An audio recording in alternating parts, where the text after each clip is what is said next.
A paz do Senhor, amados. Eu sou o pastor Adelci dos Reis. Hoje estamos começando o primeiro trimestre de 2021.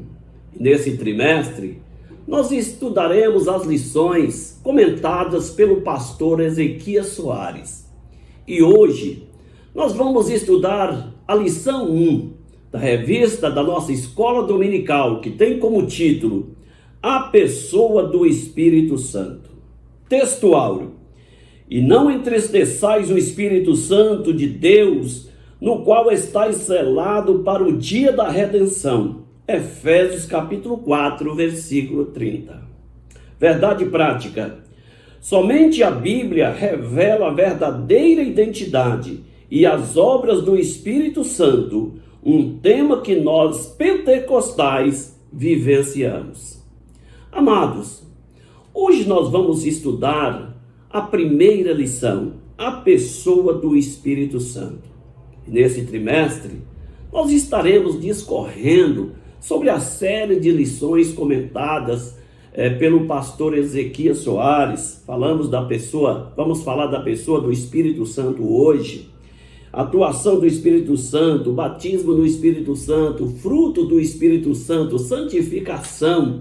Temas importantes para a nossa vida espiritual. A grande verdade, amados, que em toda a extensão da Bíblia, nós podemos verificar as grandes obras do Espírito Santo.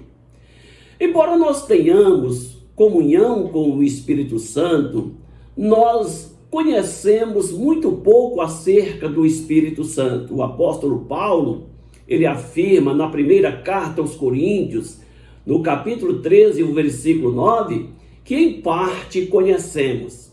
E aquilo que nós conhecemos em parte, nós precisamos prosseguir em conhecer conforme a recomendação bíblica.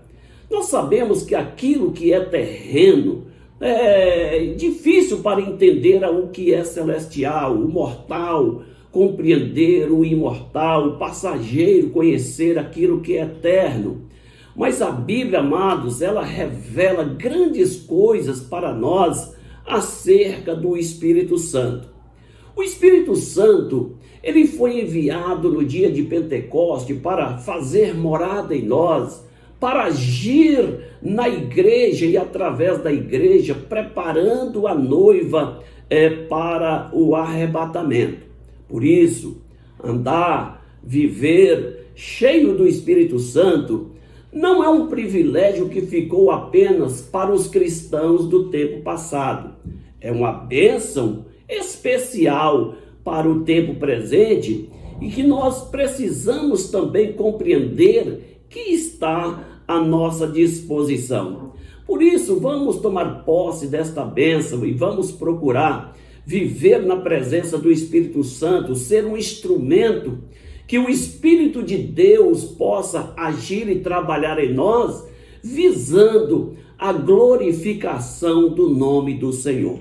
E hoje nós vamos estudar a pessoa do Espírito Santo. Então vamos para o primeiro capítulo, e neste primeiro capítulo, ou seja, esse primeiro tópico, nos diz a revelação do Espírito Santo nas Escrituras. Veja só, amados, muitas coisas nós precisamos saber acerca do Espírito Santo. Por exemplo, precisamos compreender a sua divindade, a sua personalidade, as suas obras. Precisamos compreender os seus atributos, dentre tantas coisas maravilhosas. No ponto primeiro, nos diz divindade.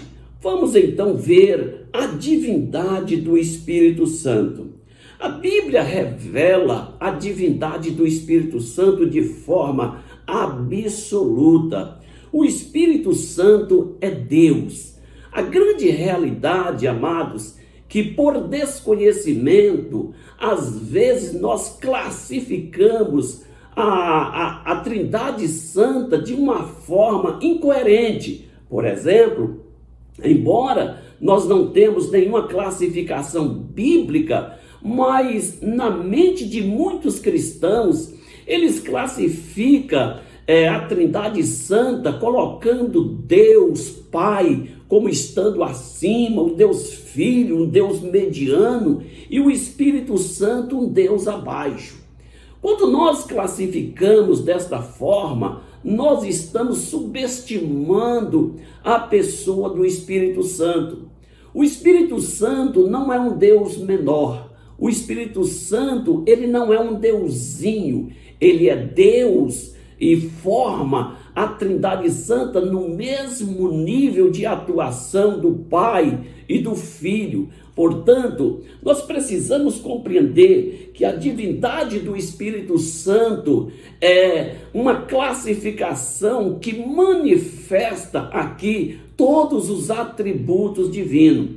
Por exemplo, Jesus ele falou acerca da divindade do Espírito Santo, e ele então, na sua forma batismal, quando ele deu a ordenança para a igreja, para os cristãos, dizendo: ide por todo o mundo e fazei discípulos de todas as nações, batizando em nome do Pai, do Filho e do Espírito Santo. Então nós vemos aqui Jesus colocando o Espírito Santo no mesmo nível do Pai e do Filho. Nós podemos ver que a Bíblia ela revela com clareza a divindade do Espírito Santo.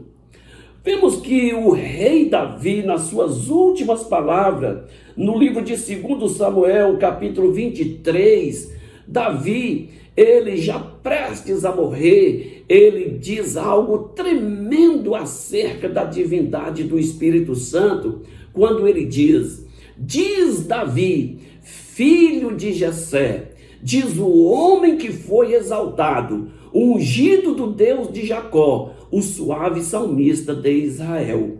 Então ele afirma: o Espírito do Senhor falou por mim, e a sua palavra esteve na minha boca.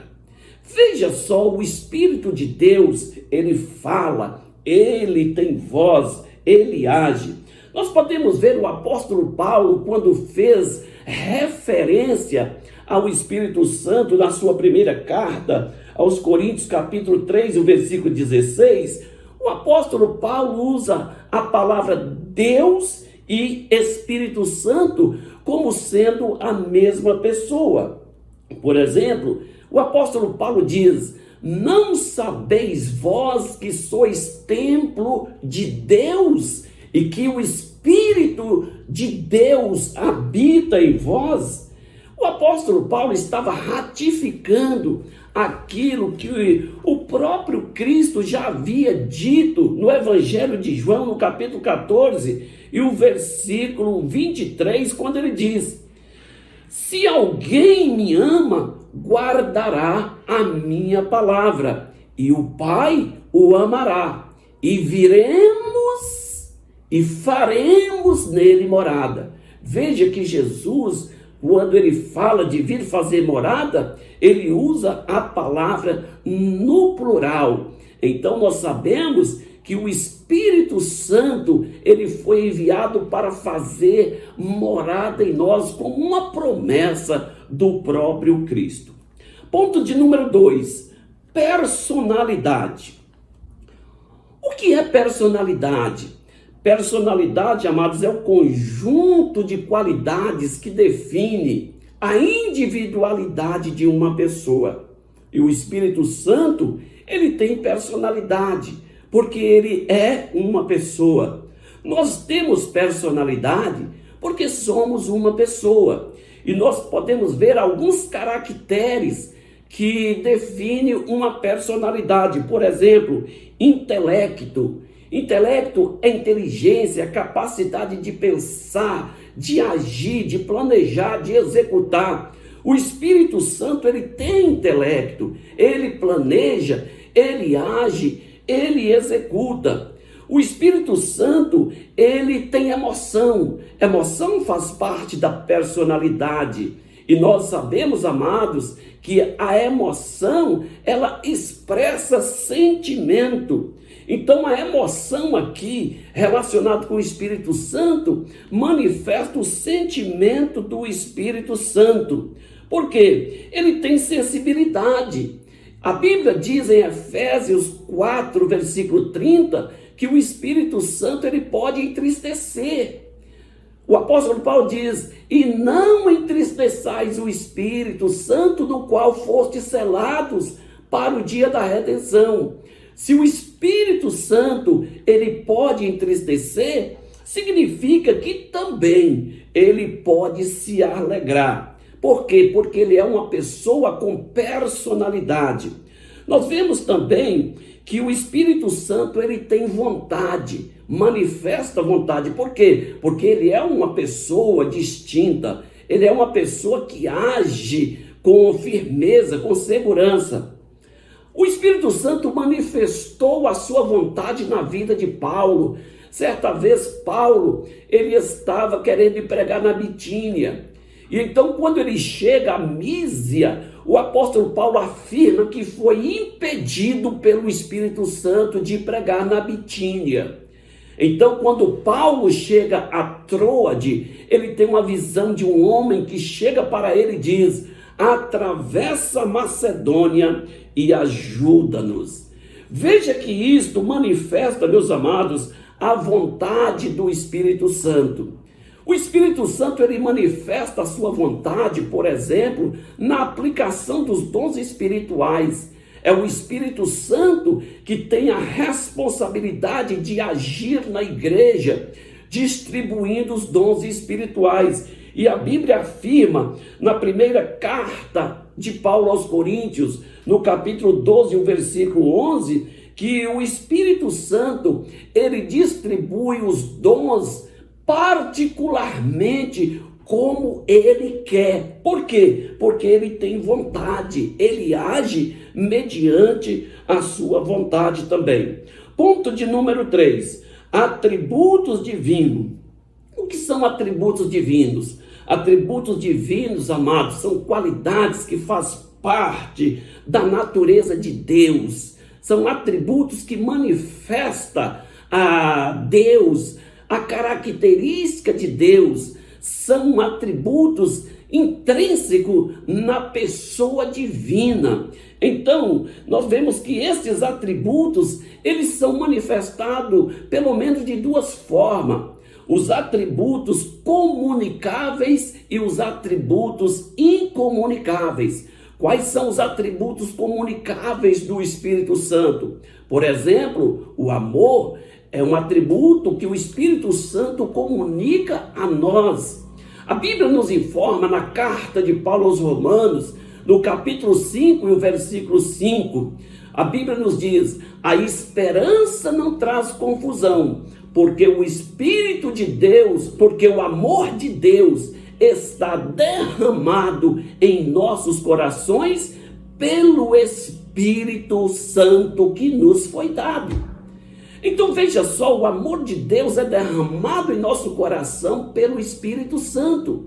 O Espírito Santo comunica o amor de Deus em nós, e esse amor que é comunicado no nosso interior pelo Espírito Santo, ele é processado em nós e se manifesta através do fruto do Espírito. Por exemplo, o amor é uma manifestação do fruto do Espírito comunicado pelo Espírito Santo. Daí vem outras virtudes que são manifestações do Espírito Santo em nós: a alegria, a paz, a longanimidade, a benignidade, a bondade, a fidelidade, a mansidão, o domínio próprio. São virtudes comunicadas pelo Espírito Santo em nossas vidas, como também outros atributos, como por exemplo santidade. O Espírito Santo, ele comunica santidade na vida do cristão. Por isso o cristão, ele precisa buscar a santificação.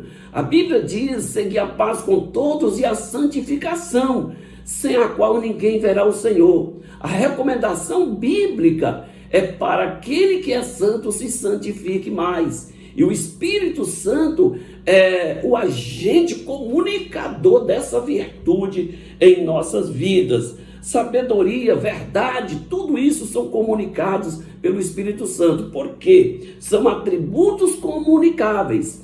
Mas o Espírito Santo, ele possui atributos incomunicáveis. Por exemplo, onipotência. Onipotência é uma virtude sobrenatural que caracteriza Deus.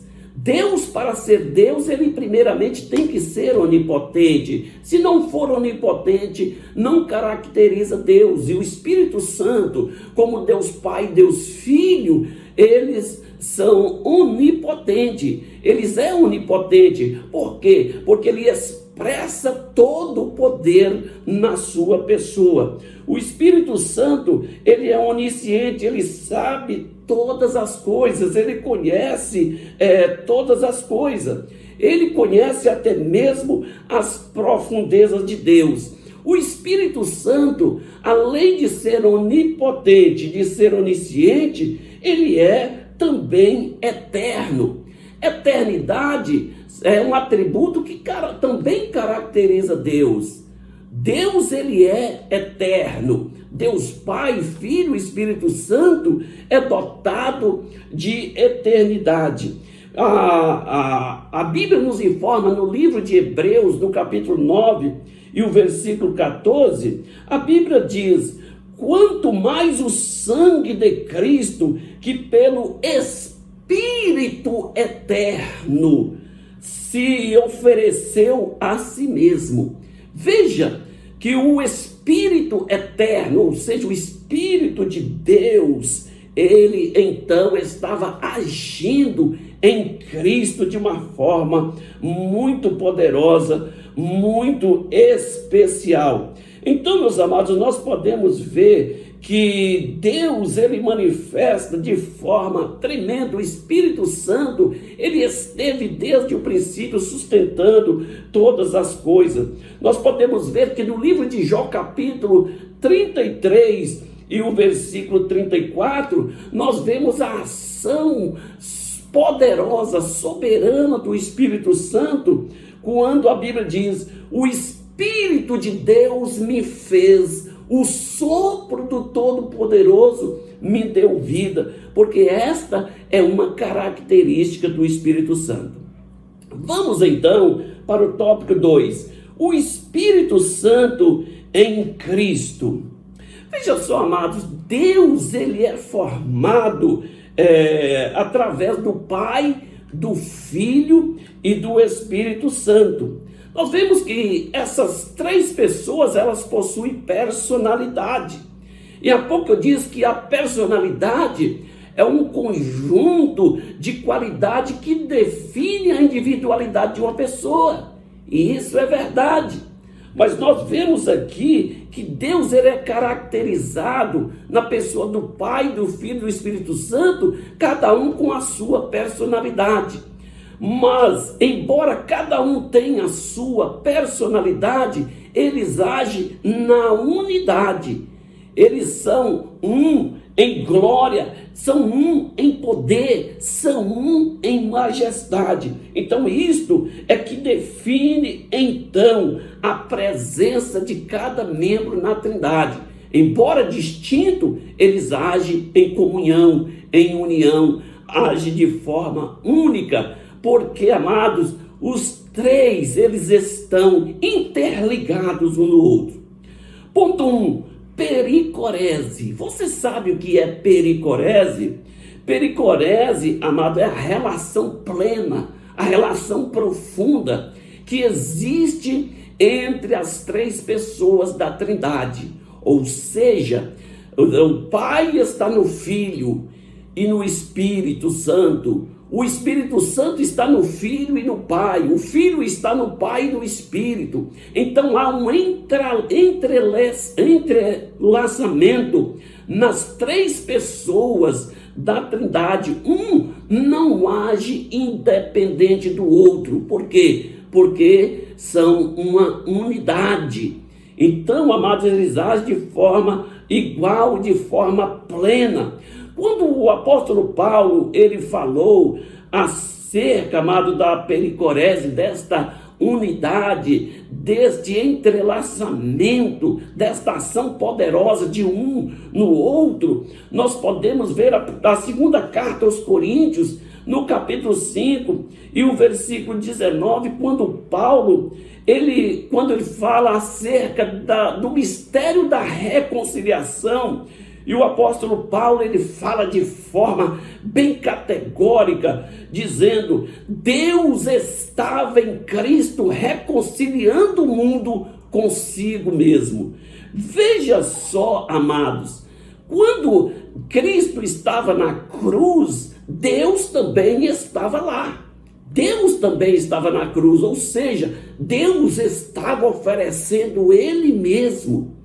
Jesus não estava isolado do Pai, nem isolado do Espírito Santo. Deus, Ele oferece de forma profunda a si mesmo em sacrifício em prol do resgate da humanidade. Então nós podemos ver que quando Cristo ele fala deste relacionamento, nós podemos ver que Ele manifesta na sua oração intercessória que este relacionamento, ele vem desde que o mundo existiu, desde o começo de todas as coisas, desde o princípio, eles tinham esse relacionamento, e Jesus reivindica agora esse relacionamento que ele tinha com o Pai, desde o princípio. Então nós vemos aqui, amados, essa profundidade no relacionamento que define a pericorese. Então, nós vemos que em segunda carta, ou melhor, na primeira carta do apóstolo Paulo aos Coríntios, no capítulo 2, nós vemos aqui a Bíblia dizendo que assim como ninguém sabe as coisas de Deus, senão o Espírito de Deus. Por quê? Porque o Espírito de Deus está interligado com a divindade do Pai e a divindade do Filho. Vamos então para o ponto 2. Ele me glorificará. João capítulo 16, versículo 14. A Bíblia diz: ele me glorificará, porque há de manifestar o que é meu. Veja só, quando a Bíblia diz que o Espírito Santo há de glorificar a Cristo, nós podemos ver aqui uma relação profunda entre o Espírito Santo e o Cristo, o Filho de Deus. O Espírito Santo teve uma relação profunda, ou tem uma relação profunda na obra do Senhor. Então, o Espírito Santo, ele foi enviado à terra com a finalidade de glorificar a Cristo. Ele diz: quando ele vier, ele me glorificará. Então o Espírito Santo está atuando na igreja para glorificar a Cristo. O Espírito Santo, ele age em nós para glorificar Cristo em nós. Veja só, isso nos leva então nós adorarmos ao Senhor. Então nós vemos que muitas pessoas não compreendem isso, e por não compreendermos, às vezes ignoramos. Geralmente, amados, o Espírito Santo ele nos impulsiona a darmos glória a Jesus ou glória a Deus. Mas a grande verdade é que quando nós glorificamos a Deus, nós estamos glorificando o Pai, o Filho e o Espírito Santo. A Trindade Santa está sendo glorificada. Veja que muitas pessoas até pensam que nós não devemos dar glória ao Espírito Santo, porque ele foi enviado para glorificar a Jesus. Mas nós podemos ver que a Bíblia, ela responde essa questão. Por exemplo, em João no capítulo 17, o versículo 1, quando Jesus ele estava fazendo a sua oração intercessória, Jesus fala de uma forma tremenda no versículo 1, ele diz: Pai, é chegada a hora, glorifica teu Filho, para que ele também te glorifique. Veja só, Jesus está aqui reivindicando aqui, amados, uma glória que ele havia no passado e tinha deixado para vir à terra. Agora Jesus reivindica esta glória que ele tinha com Deus antes que o mundo existisse. Veja só, este é o processo, amado, de o Pai ser glorificado no Filho, o Filho ser glorificado no Pai, o Pai ser glorificado no Espírito, o Espírito ser glorificado no Pai e no Filho. Então, uma forma profunda do relacionamento entre cada membro da Trindade. Ponto 3, o efeito prático da pericorese. Então veja só, amados, quando nós abrimos a boca para expressar a nossa adoração, para expressar o nosso verdadeiro louvor, quem está sendo glorificado não é somente uma pessoa que nós dirigimos. Quando nós dizemos glória a Jesus, o Pai e o Espírito Santo está sendo glorificado. Quando nós dizemos glória a Deus, o Espírito Santo e o Cristo também está sendo glorificado no Pai. Então esta é o efeito prático da pericorese que também nós manifestamos na nossa adoração. Amém, amados? Vamos então para o tópico para o ponto de número 4. Consubstancial com o Filho. Veja só, esta palavra que diz consubstancial quer dizer da mesma substância, da mesma natureza. Veja só, meus amados, que nós vemos aqui que o Filho, ele é consubstancial com o Pai, mas ele é consubstancial com o Espírito Santo, ou seja, da mesma natureza. Que natureza? Natureza divina. Veja só, Jesus ele disse que ele enviaria outro Consolador. Quando Jesus disse que ele enviaria outro Consolador, Jesus certamente aqui está se posicionando como Consolador dos discípulos. E ele era este Consolador. Mas Jesus não estaria mais aqui, ele voltaria para a glória, voltaria para o Pai. E ele promete, então, rogar ao Pai e ele enviar outro Consolador, outro da mesma natureza, outro da mesma espécie, outro que iria agir em prol da obra aqui na terra.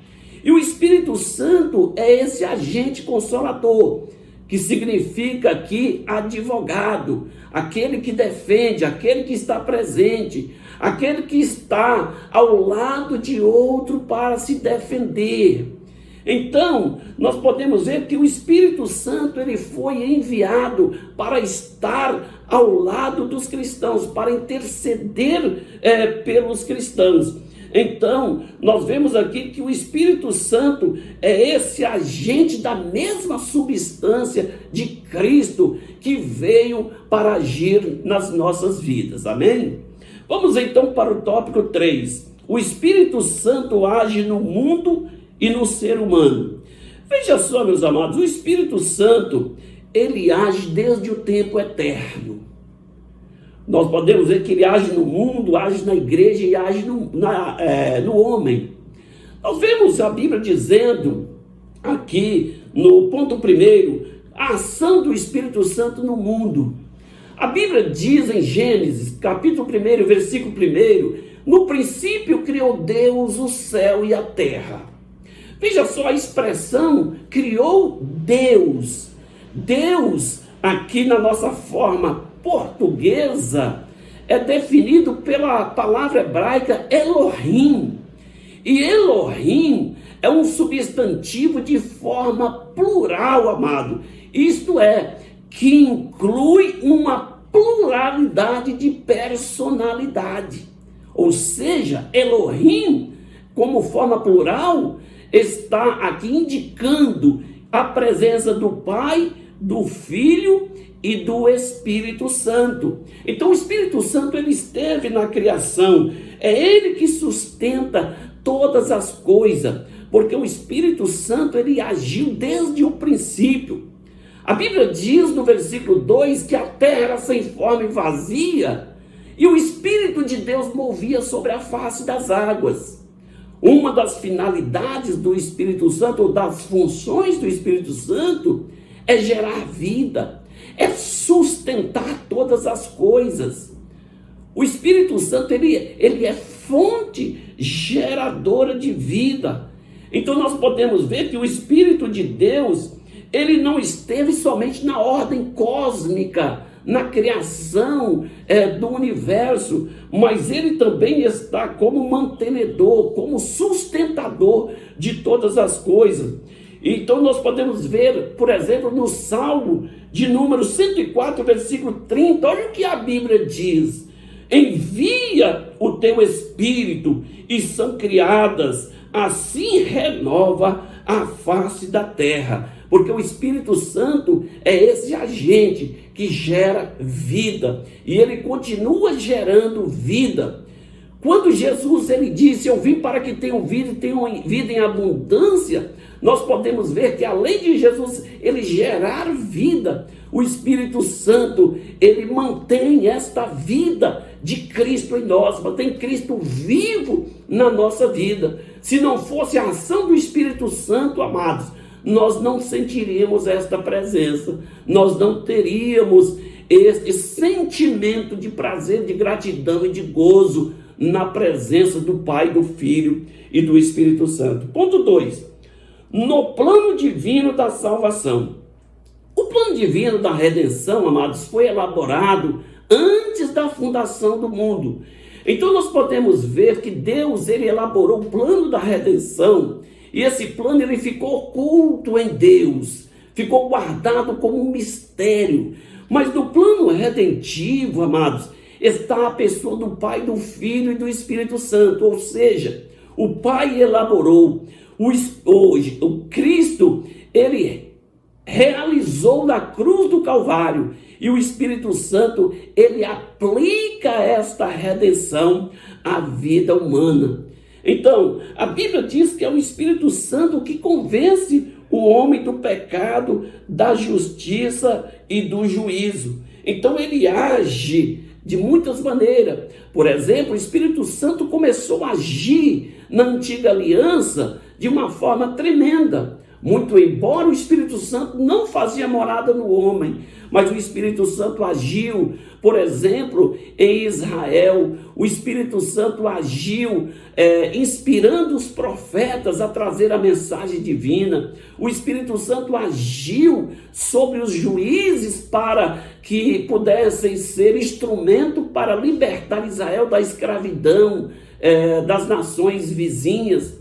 Nós podemos ver como o Espírito Santo, ele agiu, por exemplo, sobre Gideão. A Bíblia diz que o Espírito Santo revestiu Gideão, e esta é uma forma de ação do Espírito Santo no Antigo Testamento. Revestido. Gideão era um homem tímido, era um homem, talvez ali, medroso, mas ele, ao ser revestido do Espírito Santo, se tornou um guerreiro, se tornou um homem valente, um instrumento na mão do Senhor, e apenas com 300 homens teve uma grande vitória contra os midianitas. Nós vemos, por exemplo, a ação do Espírito Santo sobre Sansão.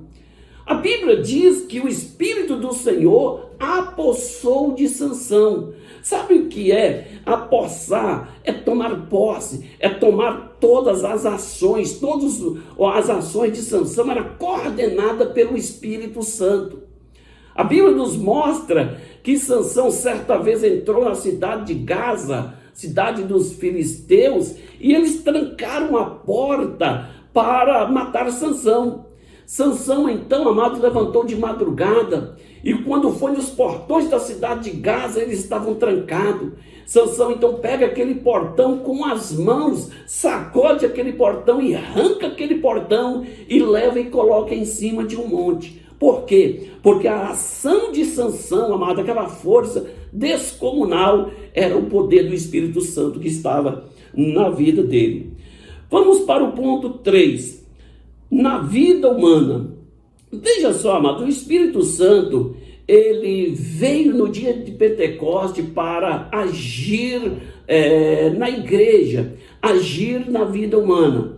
E o Espírito Santo, ele age tanto na vida do cristão, como na vida do pecador, do homem ímpio. Como que ele age na vida do homem ímpio? Convencendo o homem do pecado, da justiça e do juízo. Se não houvesse a ação do Espírito Santo, amados, a igreja, ela não existiria. A igreja simplesmente estaria nas páginas, simplesmente, da história. Porque ninguém melhor do que Jesus sabia da grande necessidade da igreja viver na plenitude do Espírito Santo. E o Espírito Santo, ele veio para convencer o homem do pecado, da justiça e do juízo. Então é o Espírito Santo que conduz o pecador até Cristo. Ele convence o homem do pecado. Depois que o homem convence do pecado, ele sente a necessidade de perdão. Ele sente a necessidade de Cristo. E o Espírito Santo é esse agente que leva o homem até o pé da cruz, até Cristo, onde o homem é perdoado. Mas vemos também que o Espírito Santo, ele age também na igreja. Ele age nos cristãos. Nós vemos que no dia de Pentecostes, o Espírito Santo, ele veio para ficar. Ele veio para agir no homem. Ele veio para operar na igreja, para preparar a igreja, para preparar os cristãos, para encher os cristãos do Espírito, para que os cristãos pudessem viver de forma plena, mesmo neste mundo adverso. E neste sentido nós podemos ver que o Espírito Santo, ele manifesta na vida do cristão através do fruto do Espírito. Ele manifesta no cristão através dos dons espirituais. Então, através dos dons, o Espírito Santo manifesta o seu poder, a sua graça, manifesta aí a unção, manifesta de forma poderosa a sua presença na vida do cristão e na vida da igreja. Amém, amados? Que Deus nos abençoe. Tenham todos uma excelente aula.